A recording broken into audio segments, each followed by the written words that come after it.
Hi class, let's talk about example 4.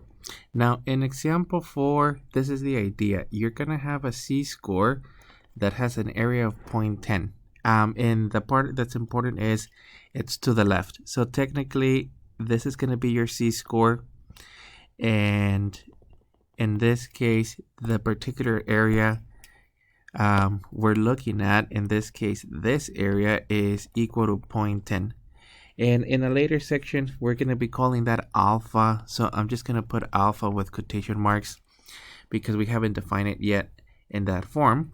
And the actual command that we're going to be using, it's going to be called the inverse norm. So it'll be the inverse.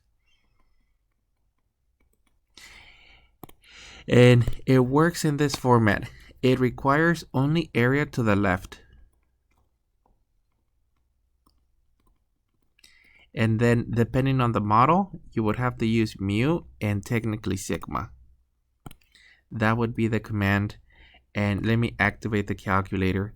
So to find this particular command, you're going to hit second and then activate the distributions. Once you activate the distributions, it's going to be number 3.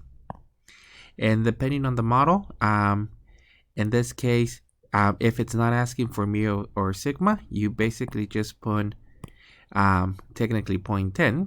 And in this case, it's going to be negative 1.28. So this is going to be equal to negative 1.28.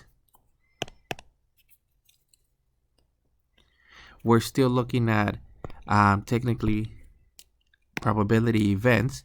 So your answer will be expressed in the following form. So you would let Z equal to a C-score.